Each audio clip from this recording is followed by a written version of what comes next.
And then on economics, in addition to the Apple investment, what I think people are looking at now, I was looking at some of the stocks in the aftermarket trading as well, is what he said about chips or semiconductors, computer chips, saying that you might have 100% tariff on all of them coming in. So if you make them here, fine. But if you make them overseas, if you make the chips overseas, 100% tariff. Now, in the past, he's talked about that in relation to Taiwan, like Taiwan Semi, which was referenced there a few times, making by Tim Cook especially, operating in Arizona. Now he's saying all chips coming in from outside the U.S. could have 100% tariffs. E.J. Antoni on that. Right now, he's with us, listening in, chief economist over at Heritage. So I know you're listening. I actually want to start with that. We can talk about the Apple investment as well if we have time. But this 100% tariff on semiconductors, can you go into that, economics of that? I saw like Intel, for example. I think the stock's up here after market trading.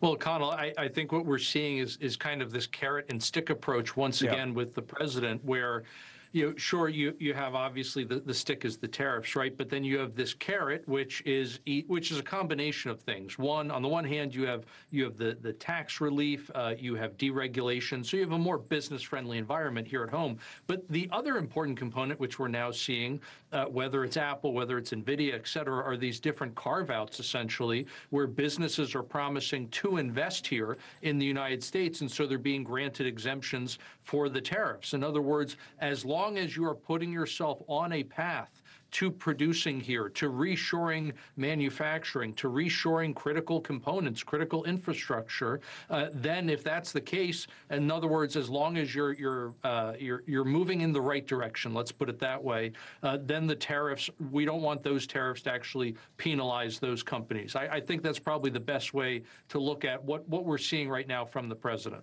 How much can we see of that in the world of technology, this world where Tim Cook lives, for a company like a Taiwan Semi?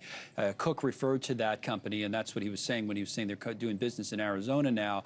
I think back in, it's somewhat analogous to maybe the auto industry years ago. You say, well, it's an American company or it's a German company, but, you get a BMW made in Greer, South Carolina, or, Toyota's made in the United States. So how much of that can we see in technology versus, and Cook was asked about this, how much is not realistic, like making an entire iPhone might not be cost effective here ever? How do you see it? Well, you bring up a really good point. All the tariffs in the world aren't necessarily going to be able to overcome some competitive advantages, comparable advantages that certain nations have in certain areas, right? At no point are we ever going to be able to produce the kinds and the quantity of coffee here in the United States as they do in many other places around the world, right? However, that doesn't mean that you can't have some impact, especially when you're talking about a limited number of components, and that includes things that we would consider critical for national security purposes.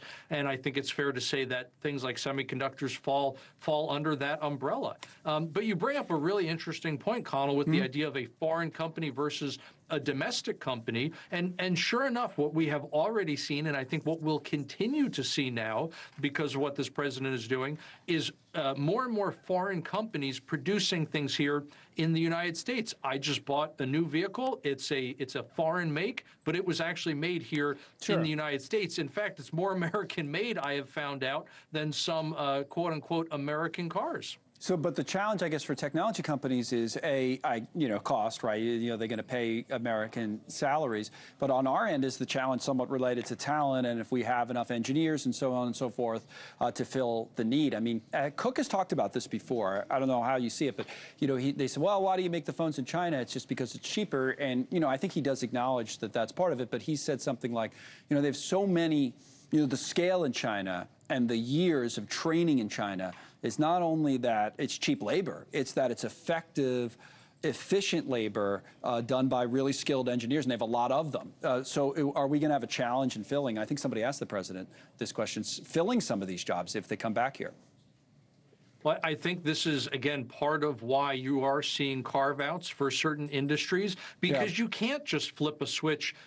Okay, you can flip a switch and impose tariffs, but you can't flip a switch and simply reshore all of this manufacturing overnight and train up a workforce. These things take time. You're looking at, for example, with the Nippon Steel deal and U.S. Steel, that's going to take years, literally years, for them to rebuild the steel infrastructure in Pittsburgh that will allow that plant to produce higher grades of steel that can then be used here and sent around the world as well in exports.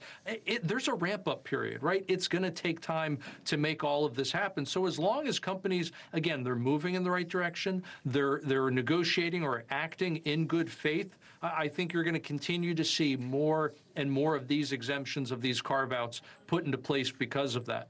Thank you for watching. Subscribe below and download our NewsNation app right now on your phone, and you will get fact-based, unbiased news for all Americans.